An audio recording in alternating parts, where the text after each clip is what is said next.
ආයිබෝන් ළමයි. මෙතනදී අපි කොටස් වශයෙන් අනුකලනය කරද්දී එක්තරා විශේෂ අවස්ථාවක් ගැන කතා කරමු. හරි? මේක ඇත්තට මට අනුකලනය කියලා කියන්නත් අමාරුයි. මොකද ඇත්තට මේක ගොඩක් විට බීජ ගණිතය තමයි පාවිච්චි කරන්නේ. හරි? මේක ඇල්ජිබ්‍රා වල තියෙන සුන්දරත්වය පෙන්වන්නම්. මොකද සාමාන්‍යයෙන් අපි බීජ ගණිතය පාවිච්චි කරන්නේ හිතන්න බලන්න ඔයාට නොදන්නා පදයක් තියෙනවා x කියලා. එතකොට අපි මොකක් හරි අපි දන්නවා අපි දන්න x වල අගය කීයද කියලා. නමුත් අපිට නිකන් මේ අනිත් පද ටික තියෙනවා. ඉතින් අපි කරන්නේ x කියන පදය තනි කරලා ඒක ආශ්‍රිතව අනිත් පද විසඳන එකනේ. ඒ කියන්නේ අපි ටික ටික කෑලි එහෙන් මෙහෙන් අයින් කර කර යනවා. ඉතින් අර ඇල්ජිබ්‍රා වල අල්ජබර් කියන අදහස එන්නේ එකයි අරාබි භාෂාවෙන් ඒක නිකන් කෑලි අයින් කරනවා කියන අදහසක් තමයි එන්නේ. එතකොට මේක මෙහෙම මේ කපාගෙන ගියාම ඔයාට අවසානයේදී x වලට උත්තරයක් එනවා. ඉතින් මේ ටෙක්නික් එකම පාවිච්චි කරනවා අපි මෙන්න මේ පදය කොටස් වශයෙන් අනුකලනය කරද්දී. ඒකට හේතුව අපිට u v මොකද්ද කියන එක තෝරගන්න අමාරුයි. මෙයා වෙන්න පුළුවන් ඒක අදාළ නැහැ. නමුත් මේ අවස්ථාවේදී මම u හැටියට ගන්නම් මෙතනින් එක්කෙනාව. හරි? ඒ වගේම dv කියන එකට මම මෙන්න මේ පදය ගන්නම්. ඉතුරු පදේ. cos bx dx. එතන මේක මගේ dv වෙනවා. මේ ඉතිරි වෙච්ච එක මගේ u වෙනවා. හරි? එතන u සමානයි eax. එතකොට du by dx වලට එන්න ඕනේ aeax. මේක එතකොට du සමානයි aeax dx කියලා. හරි? ඊට පස්සේ මේක dv නේ අපි මෙතනින් ගත්ත එක. අපි මෙයාට පාටක් දාමු. එතකොට dv සමාන වෙනවා cosine bx dx ට. එතකොට අපි දෙපැත්තෙම අනුකලනය කරොත් අපිට එතකොට v හොයාගන්න පුළුවන්. එතකොට මෙතෙන්දී v වල අගය වෙන්නේ එක බෙදීම b sin bx. හරි? එතකොට මේක තමයි v වල අගය. දැන් අපිට තියෙන්නේ අපේ සමීකරණයට මේක ආදේශ කරන්න. මම දැන් ටිකක් පල්ලෙහාට යන්නම්. එතකොට අපේ සුපුරුදු පරිදි අපේ සමීකරණය වෙන්නේ u dv සමානයි uv අඩු කිරීම v du ට. එතකොට මෙතනදී අපි u ගත්තේ eax.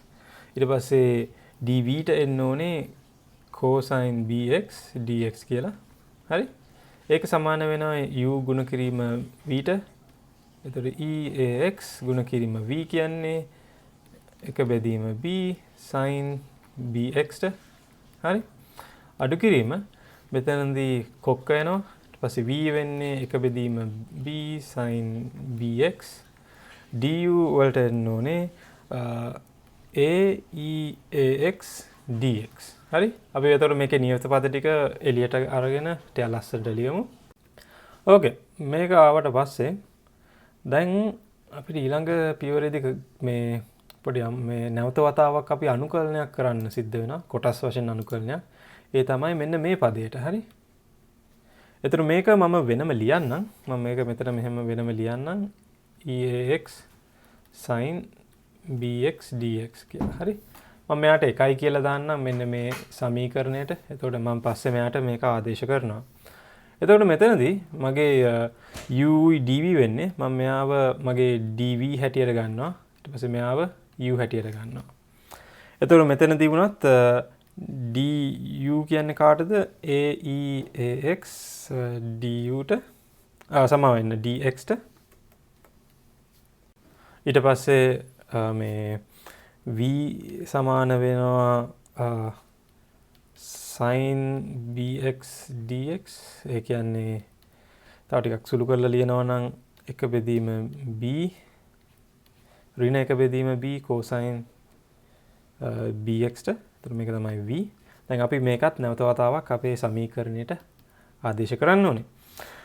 එතකොට මෙතනදී මම මේක ලියන්න ඕනේ මෙන්න මේ විදියට ax එක තමයි අපේ u අඩු කිරීම b සමාන cosine bx අඩු කිරීම කොක්ක ඊට පස්සේ AE AX DU DX. ඕකේ ළමයි. එතකොට මේක තමයි මගේ දෙවෙනි සමීකරණය. right?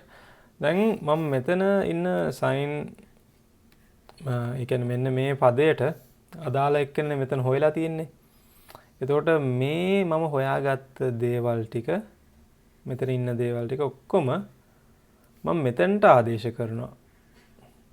මෙන්න මේ කොටසට. හරි? මම මෙන්න මේ කොටසට මේ ඔක්කොම ආදේශ කරනවා. එතකොට ඔයාලට තේරෙනවද මේ කොටස මම නැවත වතාවක් ලියන්නේ EAX cosine BX ආශ්‍රිතව. ඒ කියන්නේ මෙන්න මෙතන තියෙන පදයට ආශ්‍රිතව. හරි?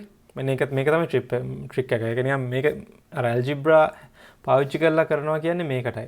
හරි? මොකද අපි ඒක මේ අනුකලනය පාවිච්චි කරලා සුළු කරේ නැහැ. නමුත් අපි අර ඔක්කොම එක පද ටික එක තැනකට ගන්න එක තමයි මෙතනදී කරන්නේ. එතකොට දැන් අපි එක සමීකරණ 1යි 2යි අපි දැන් ආදේශ කිරීමක් තමයි කරන්න යන්නේ. මෙතන ඉන්න කෙනාට මම මේ බෙදීම B එළියට අරන් ලියන්නම්. මේක වෙනුවට මම ලියනවා මම අර කලින් ගත්ත ආදේශ කිරීම දාලා. එතකොට එතනදී එන්න ඕනේ අඩු කිරීම B EAX cosine BX ධන AB EAX cosine BX DX කියලා. හොඳයි?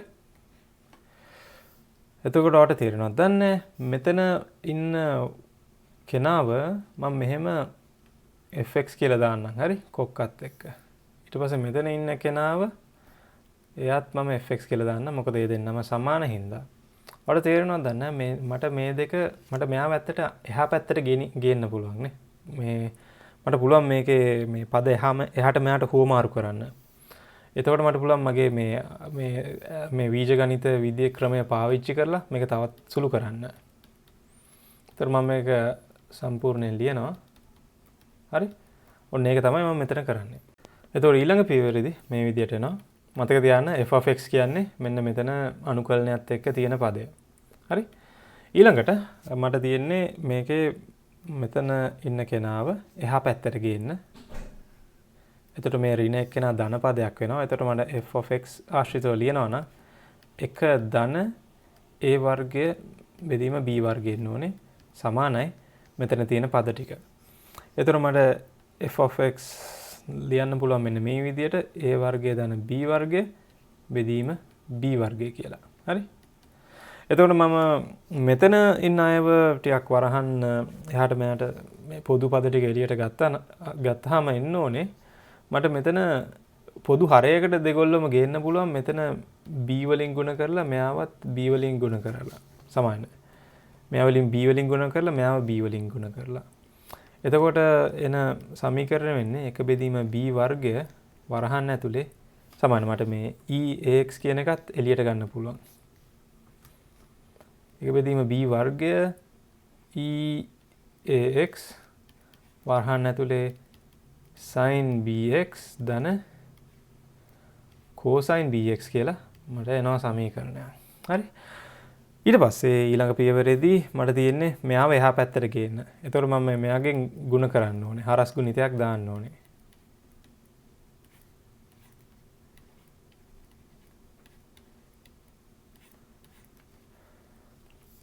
ඊපස්සේ මේ පදේ මෙතනින් කැපිලා යනවා. sin BX ධන cosine BX තමයි ඉතුරු වෙන්නේ. එතකොට නැවත වතාවක් මම අනිත් පද දෙක කැපුවොත් මෙතන b වර්ගය කැපිලා මෙයත් මෙතනින් කැපෙනවා. අවසානයේදී මට fx ට ඉතුරු වෙන්නේ මෙන්න මේ වගේ පදයක්. EAX a වර්ගය ධන b වර්ගය sin BX ධන cosine BX කියලා. ඊට පස්සේ මට fx වෙනුවට ලියන්න පුළුවන් මම කලින් ගත්ත පදේ. ඒක තමයි මේ EAX cosine BX DX කියලා. ඔන්න මෙහෙම තමයි අපි මේ ගාන සුළු කරන්නේ. ඉතින් ඔයාලට තේරෙනවද දන්නේ අපි අර ඇල්ජිබ්‍රා තමයි පාවිච්චි කරේ මේ අවස්ථාවේදී. හැබැයි ඒක අපේ වාසියට වැඩ කරා. ඔන්න එහෙනම් එච්චරයි කොටස් වශයෙන් අනුකලනය කරන්න තියෙන්නේ. ආයිබෝන් ළමයි ජය වේවා.